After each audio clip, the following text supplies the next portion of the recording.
Hello, lovely people. Today I want to talk you through the books that I'm planning to read in April. Doobie doobie doobie doobie doobie doobie doobie doobie doobie doo. Doobie doobie doobie doobie doobie doobie doobie doobie Sophie vlogs. I am not taking part in a specific readathon in April, but I have set myself a project. Essentially, I've been lent quite a lot of books, and I think I need to make a stab at them. I usually read a couple of books that have been lent to me each month. Like, if you look at my February reading wrap up, there are a good, like, 4, 5 books in there that were lent to me. However, the stack has become unwieldy. So, I've just set a little project. I'm just going to do it. I just thought I'd chat to you about what those books are. So, I'll start with the 3 books that are from different people. Essentially, most of these books are from my mum, and I'll show you how many I have. But first, my friend from work has lent me 2 books, and I would like to read them and return them because I've already started to feel like maybe I've had them for too long. There is no pressure. I'm only putting pressure on myself. The first one of those is Athena's Child by Hannah Lynn. I previously read The Spartan Sorrow by Hannah Lynn, lent to me by the same person, and I lent them Stone Blind by Natalie Haynes. So they lent me this one because Stone Blind is all about Medusa, and this is also all about Medusa. They did say that they thought Stone Blind was better than this. But she was like, this is still a fun Greek myth retelling read. So all I really know about this is it is about Medusa, and Medusa and Perseus become pawns of spiteful and selfish gods, and it's about like the repercussions of Athena's wrath and all of that kind of thing. And it's sort of like telling Medusa's truth. I will be interested to see how I get this, how I find this, because I did enjoy the Spartan Story, which was about Clytemnestra.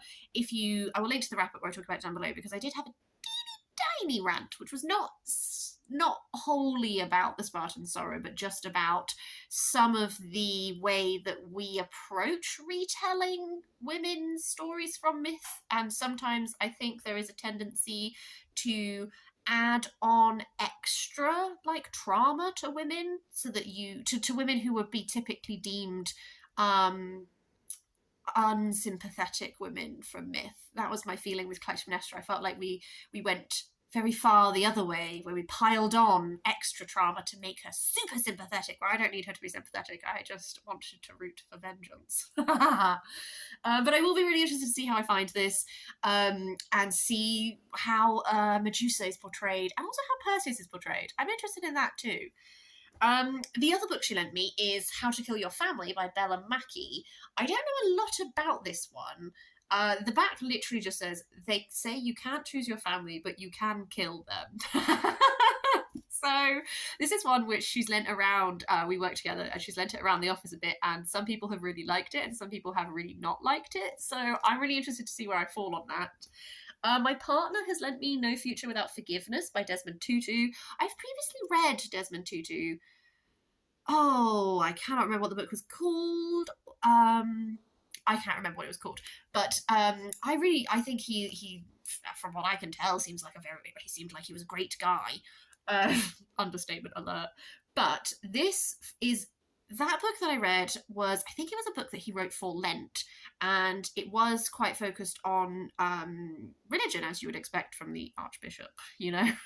However, this one is a bit more of his memoir, and it focuses on his work as chairman of the Truth and Reconciliation Commission. So a lot about that particular time in South African history. So I think this is going to be really interesting, potentially a bit of a hard read at times, but definitely like an account that I'm really interested to read. I read a lot of my partner's books that he'd lent me in February and March, so this is the final one. Oh no, that's not the final one, I've got others. If the transition has just been very abrupt, it's because I was literally about to say that I've blitzed through a lot of the books that my partner has lent me in February and March, and that's the last one I had to do, and then I remembered about 2 more. So I'm going to add them to this. One of those is Confucius, the Analects. I mainly know Confucius as like a philosophical thinker, but I don't really know much about his philosophy, his outlook, all of that. I know it was horrendously influential, and I probably should know more about it than I do, so that's going to be interesting to find out more about. And he also lent me Celts and the Classical World by H.D. Rankin, which is about the interactions between Celtic people and the classical world of like ancient Greece and ancient Rome. And this is going to be super interesting, actually, because that's not really an angle. I've read things that he has lent me about Celtic culture before, and I have done I studied classical studies at uni, so I have done classical world stuff, but I don't think I've ever particularly looked at this intersection with much detail. So, excited for this one. Sad. Add some extra books onto this TBR, why not? What I am now about to do is I'm going to attempt to show you the stack of books from my mum. This might go horrendously wrong. Oh, wowza. Okay, this is not going to work. I'm going to do this in 2 parts. Here is one stack. And then here is the other stack. As you can see, this is a lot of books. I will caveat this with the fact that my mum and I have an ongoing book lending thing. Frankly, if you were to look at the books that I've lent her, it would probably be a similar amount. We just, every time we see each other, we do a handover that's returning the books that we've read, lending books that we've read that they've not read. It is a lovely, wonderful part of our relationship. That said, this particular stack is getting a bit unwieldy. It sits next to my book trolley and it totters every now and then. So I do want to try and make a bit of a chunk through. The ones that I specifically have set myself that I would like to read, I will run through now. I've got 5 that I'm like pretty much planning on, but I will do a brief whiz through the others because I will just try and fit in as many as I can. I might get distracted and read some of my own books during this time. Who knows? What a concept. But I think if I can get through like these 5, if nothing else, it makes the stack like the rest of the stack can at least be picked up in one go, she says. Oh, Lord above. Okay, well, that was hubris in action, wasn't it? Let's go for it. So, the first one of my mum's books is one that I bought her for her birthday. This is The Witch's Heart by Genevieve Gornichec, which is about, I gotta remind myself of this character's name. Oh, Angrboda? I don't know if I'm saying that right. Angrboda? Who is Loki's wife from Norse myth. My mum is super into like Vikings, Norse stuff. She's been doing a lot of watching of Viking-related shows and all of that thing. So I thought that she would like this because it is like just an interesting perspective. Because personally, for myself, I've read a variety of Norse things. Like I've read like the Poetic Edda and like some sagas and stuff like this. I've also read like retelling stuff. Like my mum really likes the Joanne Harris Norse series. She lent that to me and I also really enjoyed it.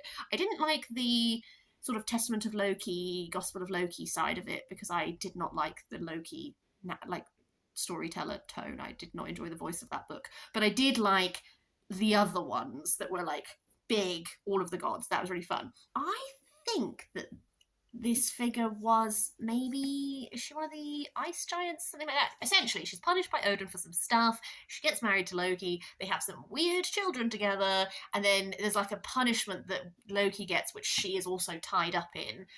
That's like my knowledge of her from like reading stuff like the Poetic Edda and that kind of thing. I'm really interested to see what this is like. After that is a book that she bought because I lent her a book. I don't know if I've posted it yet. In my reviewing my lowest rated books on my TBR, I read White Truffles in Winter by N.M. Kelby and I really enjoyed it. And I lent it to my mum and she also loved it, so she bought other books by this author. So the one that I have to read is The Pink Suit, Nicole Mary Kelby. This is about Kennedy. What the fuck is your name? Why can I not remember her name? Jackie Kennedy, that's the woman, I think. I am not actually particularly interested in this moment of time. However, I enjoyed White Truffles in Winter, so I think if anyone can make me interested in Jackie Kennedy, this would be the book. Specifically, this is told from the point of view of the Manhattan Atelier, Kate, who is the seamstress who is responsible for a lot of Jackie Kennedy's wardrobe. So she's never met her. I think it's going to be an interesting piece that is looking a lot at fashion and like textile and that kind of thing, and that's what I'm more interested in, more than the like Jackie Kennedy perspective. Is this sort of like 50s seamstress sort of perspective. So I will give this one a go and see what I think. I have a piece of nonfiction that is Finding the Mother Tree, Uncovering the Wisdom and Intelligence of the Forest. Again, I bought my mum for her birthday one year, I bought her Braiding Sweetgrass by Robin M. Kimmerer, which was wonderful, brilliant piece of nonfiction, nature writing. I won't talk about it because it's talked about Everett. This is not from a native perspective as far as I am aware, but I believe that she bought it because it was recommended. If you liked that one, you might like this one, is my understanding of it. My mum has lent me a lot of nature writing. Like, I lent her nature writing is one of the genres that we like pass back and forth between us. This is actually, no, that's a lie. There's other nature writing in this pile. This is nearly the end of the nature writing that she's lent me. I've been trying to work my way through to like, but not too frequently, so that you don't ruin a good thing by having it too often. You know what I mean? But yeah, I'll be interested in that.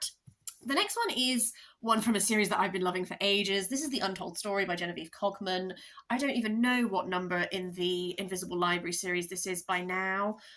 Quite far in. 2, 4, 6. Oh, this is like 8 or 10 books into that series. The Invisible Library series is great. I love it.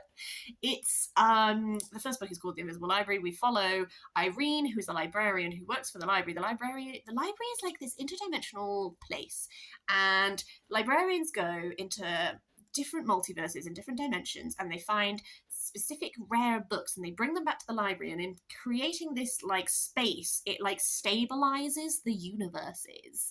And most of these are Irene on missions. There is like this greater conflict because there are like dragons who are agents of law and fae who are agents of chaos, and there's different worlds are either weighted in favor of law or chaos depending, and all of this stuff. By this point we are like, there's plot, there's more shenanigans afoot.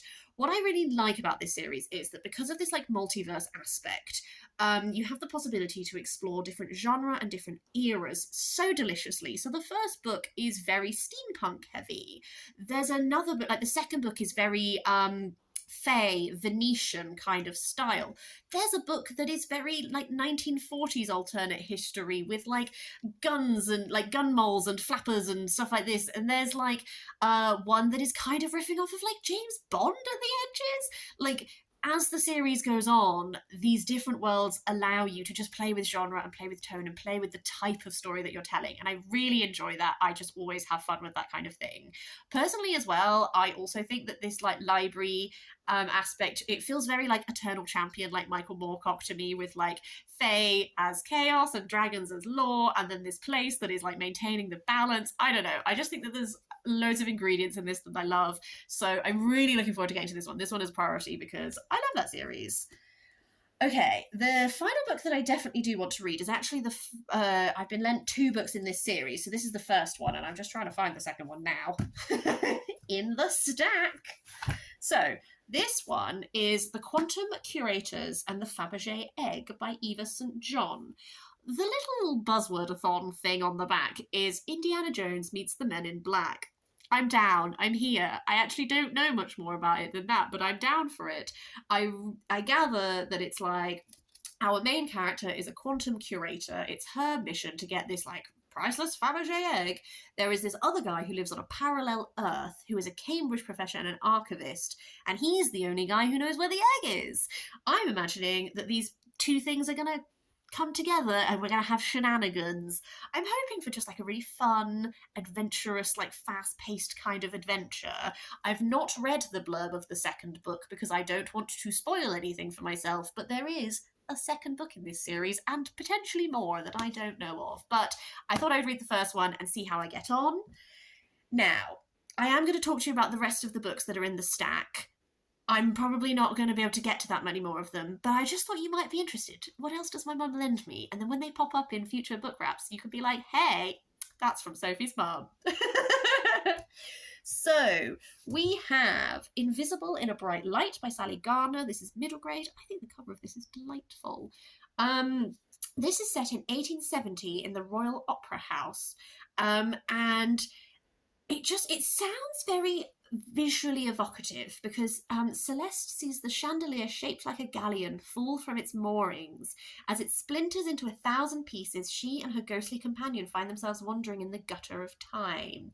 This sounds almost giving me vibes of like A Starless Sea by Erin Morgenstern that I read in February. I don't know. I'm just getting very like visual shenanigan vibes. Visual shenanigans is apparently what I'm now calling, like, purple prose. I don't know. After that is The Dressmaker's Secret by Charlotte Betts. This is like a historical romance. It's set in Italy, 1819. Why my mum has lent it to me is because she was telling me about how the main character of this seeks refuge as a dressmaker in the household of Caroline of Brunswick. And this is just like a historical romance with like elements of treachery and deceit. But what my mum really liked about it was this vision and this portrayal of like this Georgian moment in history, Caroline of Brunswick, that kind of thing. And I really like, I read a lot of historical fiction that I read if it falls into historical romance because I am terrible. I never really care about the historical romance. I don't know why. I just think maybe I'm not a romance reader, which is strange because I'm romantic in real life. I don't know. But I do really enjoy reading them for like the backdrops, the angles, like what sort of an approach are we taking to this moment in history. So that's why she lent me this one, and that's why I'm interested to read it. The final piece of nature writing that I have from my mum is actually this one, Ghost Trees, Nature and People in a London Parish by Bob Gilbert, which is sort of looking at the secrets and stories of glorious urban nature, resilient and resurgent on our very doorsteps. And I think that sounds really fun. But again, I don't want to read it too close to the other nature writing to keep them differentiated in my brain. I have a bunch of Jodi Taylor. So we've got a catalogue of catastrophes and long story short. Long Story Shorts is a short story collection. A Catalogue of Catastrophes is the next book, the 13th book in the Chronicles of St. Mary's. Confession time, I have about 8 or so book chat wrap-ups from the first quarter or so of 2022 that are edited. They're uploaded onto my YouTube. I've just not made them public yet because I keep forgetting. And I don't want to read these until I've made those public, because in some of them I talk about the books before this, and I cannot, for some reason in my brain, I cannot read the next book and talk about it in a wrap-up before I have posted the wrap-ups from 2022 where I talk about like the previous few books in this series and how I felt about them, because I had quite strong feelings. So these ones have a pin in them until I finally do that.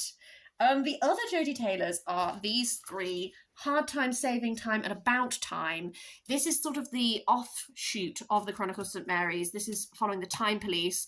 A child of someone in the St. Mary's universe is one of the main characters in this. I've read the first book of this. I'm going to read these before I read these because I think these were published first. So I think if I read these, I'm not sure if anything that happens in here affects what happens in here or not. I'm not 100% sure, but I'm going to try and read them in the order that they were published so as to keep that, so I don't spoil anything for myself, you know? And then, finally, the final stack is this little stack, which is by Sarah Painter. It's called Crow Investigations. I'm missing the first book. I have books 2 to 6. We don't currently know where book 1 is. That will be the next time I see my mum. I presumably will receive book 1. But essentially she had a week off. She read all of these over the week off, and now I have them. I don't know anything about these because I don't want to read the blurb because I don't have the first book and I don't want to spoil it by reading the blurb. But just mentioning them at some point, this series will also make an appearance on my channel. Those are all the books I've been lent. As previously established, I would like to do the 5 books that my mum has lent me the 2 books that my work friend has lent me, and then at least one of the books that my partner has lent me. That's less urgent. We live together. Like, if he needs the book, it's there. But yeah, I thought this might be interesting, because, this channel is about me and my book taste, but this is like a snapshot specifically into my mum's book taste and where we overlap, and that's always really fun, I think. Yeah, I would love to hear if you've read any of these. Please do let me know if there are any specific ones of this that I should really prioritize. I would love to know that. I'm sort of just picking them up on a whim, but if you have ones that you're like, Sophie, read it now, I will listen to you and I will do that. I would also be really interested to know about your book lending habits. Like, do you get lent a lot of books? Do you like being lent books? Let me know. Otherwise, that's everything. I'll stop talking now. I hope you have a really nice day, and I'll see you next time for something else.